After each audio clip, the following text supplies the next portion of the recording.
اور جو کچھ کماتی وہ مردوں کو دے دیا کرتی، مگر وہ ظالم مرد ان عورتوں پر کچھ بھی خرچ نہ کیا کرتے، عورتوں کو جانوروں کی طرح مارتے پیٹتے تھے، ذرا ذرا سی بات پر عورتوں کے کان، آنکھ اور ناک کاٹ دیا کرتے تھے، عورتوں کو دردناک سزائیں دے کر قتل کر دیا کرتے۔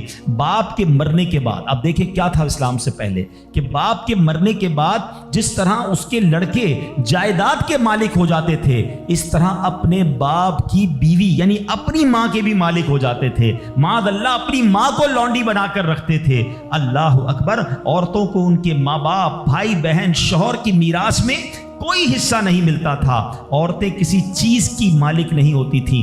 عرب کے بعض قبیلوں میں تو یہ ظالمانہ دستور تھا کہ بیوہ ہو جانے کے بعد عورتوں کو گھر سے باہر نکال کر ایک چھوٹے سے تنگ اور تاریک جھونپڑے میں 1 سال کے لیے قید رکھا جاتا، کھانے پینے اور تمام ضرورتیں وہ اسی جھونپڑے میں پوری کیا کرتی تھیں۔ بہت سی عورتیں گھٹ گھٹ کر مر جاتی، جو زندہ رہ جاتی تو 1 سال بعد ان کے دامن میں اونٹ کی مینگنیاں ڈالی جاتی اور ان کو فورس کیا جاتا کہ کسی جانور کے بدن سے اپنے بدن کو رگڑیں، پھر اسی گندی حالت میں پورے شہر پر ان کا چکر لگایا جاتا تھا اور گویا یہ اعلان ہوتا تھا کہ اس عورت کی اب عدت ختم ہو گئی ہے۔ اللہ اکبر، ایسی ایسی رسمیں تھیں، ایسے رواج تھے، عورتیں بلبلاتی، روتی، تڑپتی، مگر ان عورتوں کے زخموں پر کوئی مرہم رکھنے والا نہیں تھا، کوئی فریاد سننے والا نہیں تھا۔ اللہ اکبر، 12 ربیع الاول کی صبح صادق کے وقت کائنات میں ایک ایسا نور جلوہ گر ہوا، ایک ایسی شخصیت آئی جہاں جس نے جہالت کے اندھیروں کو ختم کیا،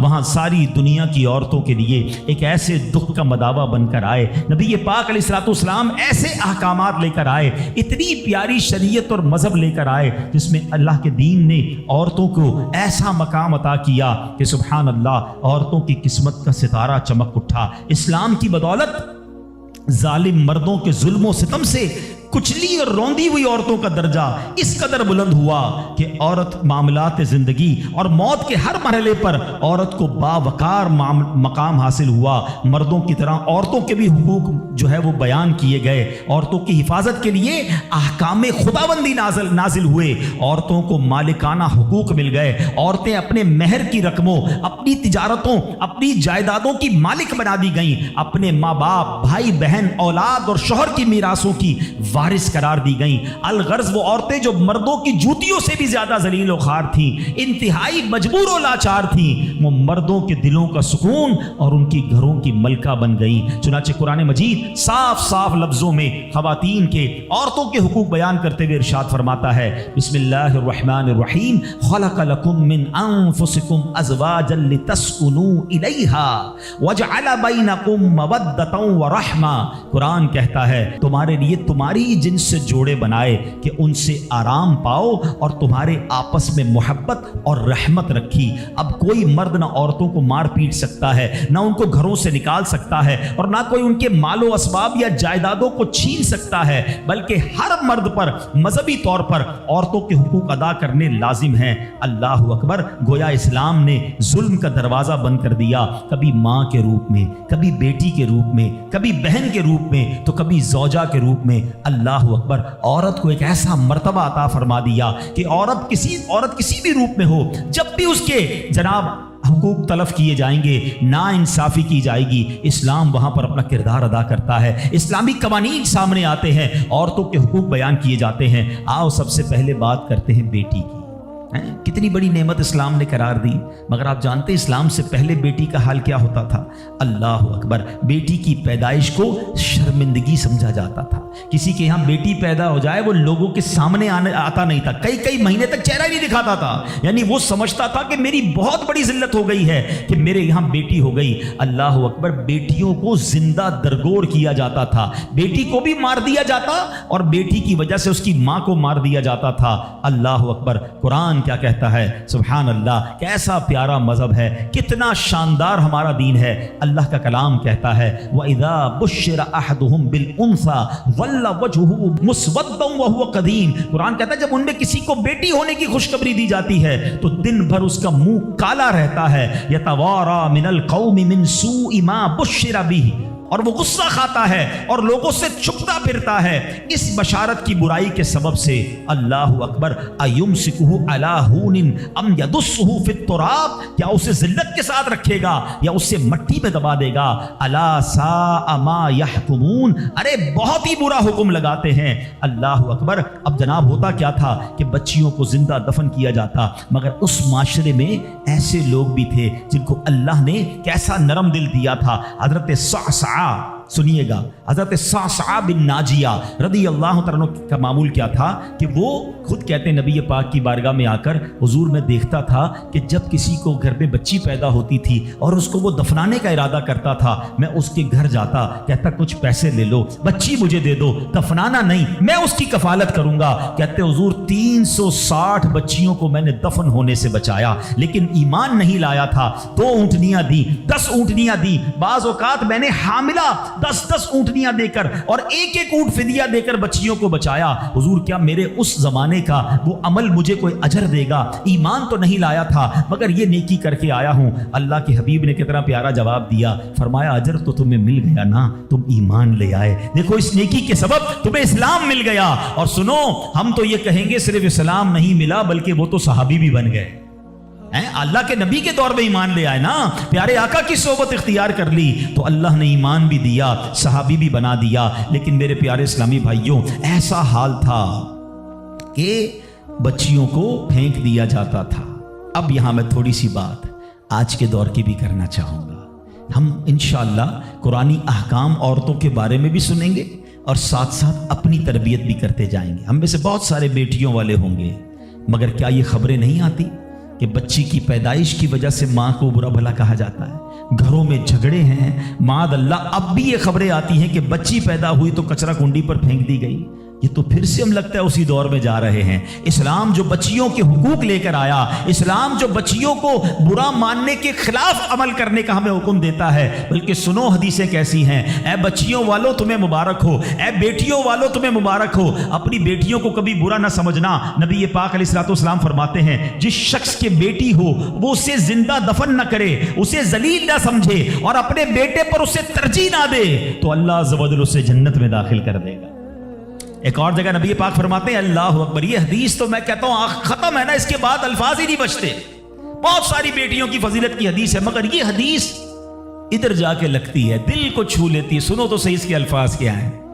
اللہ کے نبی فرماتے ہیں بیٹیوں کو برا مت کہو، میں بھی بیٹیوں والا ہوں۔ ہائے ہائے، ختم ہو گئی نا بات ہے۔ اللہ کے نبی نے صلی اللہ تعالی وسلم نے اپنی نسبت بیٹیوں کی طرف فرمایا میں بھی بیٹیوں والا ہوں۔ بے شک بیٹیاں تو بہت محبت کرنے والیاں، غم گسار اور بہت زیادہ مہربان ہوتی ہیں۔ ایک اور حدیث سنو، نبی پاک فرماتے ہیں جو شخص 3 بیٹیوں یا بہنوں کی اس طرح پرورش کرے کہ ان کو ادب سکھائے۔ اب اسلام یہاں پر نہ صرف بیٹیوں کا درس دے رہا ہے، اے بہنوں والوں تمہیں بھی مبارک ہو، بہنوں کو حقیر نہ سمجھنا، یہ ان لوگوں کے لیے بھی درس ہے۔ اسلام جب نہیں آیا تھا نا تو بہنوں کے حقوق نہیں تھے، ان کو کوئی ورثے میں حق نہیں دیتا تھا، بہنوں کی شادیاں نہیں کرواتے تھے۔ مگر آج بھی کچھ قبائل سنا ہے ایسے ہیں، آج بھی بدبخت کچھ لوگ ایسے ہیں جو بہنوں کے حق دبا لیتے ہیں۔ ارے بہنیں تو غم گسار ہوتی ہیں، بہنیں تو بھائیوں کا مان ہوتی ہیں، ارے بہنیں ہوتی ہیں تو گھر میں رونق ہوتی ہے۔ ارے بہنوں کو عزت دیا کرو، بہنوں کو پیار دیا کرو۔ اور آج جو بہنوں کا حق دباتے ہیں، آج جو بہنوں کو ذلیل کرتے ہیں، نہ کرنا۔ ہمارا اسلام بہنوں سے محبت کا درس دیتا ہے۔ سنو بیٹیوں والو اور بہنوں والو، اللہ کے حبیب کیا فرماتے ہیں صلی اللہ تعالی علیہ وسلم، میرے نبی کا فرمان ہے کہ جس کی 3 بیٹیاں یا بہنوں کی اس طرح پرورش کرے، ان کو ادب سکھائے، ان سے مہربانی کا برتاؤ کرے، یہاں تک کہ اللہ عز و جل اسے بے نیاز کر دے، یعنی ان کا نکاح ہو جائے، تو اللہ تعالیٰ اس کے لیے جنت واجب فرما دیتا۔ یہ ارشاد سن کر ایک حدیث، ایک صحابی کھڑے ہو گئے ہیں۔ صحابہ کے سوال بھی بڑے کمال کے ہوتے ہیں۔ یقین کرو ہمارے بہت سارے کام سیدھے جو ہے نا، ہمارے لیے بہت ساری آسانیاں صحابہ کے سوالات نے کر دی۔ اب ہو سکتا ہے یہاں میرا کوئی بھائی ایسا بیٹھا ہو جس کی 3 بیٹیاں نہ ہوں، وہ کہتا ہے میری تو 2 ہیں۔ صحابی نے سوال کیا حضور اگر 2 لڑکیوں کی پرورش کرے تو ارشاد فرمایا اس کے لیے بھی یہی اجر و ثواب ہے۔ راوی فرماتا ہے یہاں تک کہ اگر ایک بیٹی کا بھی لوگ ذکر کرتے تو نبی پاک اس کے بارے میں یہی فرماتے۔ مگر ایک روایت اور بھی موجود ہے کہ ایک صحابی نے کھڑے ہو کر کہا حضور اگر کسی کی 1 بیٹی ہو، اللہ کے نبی نے فرمایا 1 بیٹی ہو تو بھی جنت واجب ہو جاتی ہے۔ بیٹیوں پر شکایت، بیٹیوں پر منہ چڑھاتے ہو، بیٹیوں پر لڑائی کرتے ہو،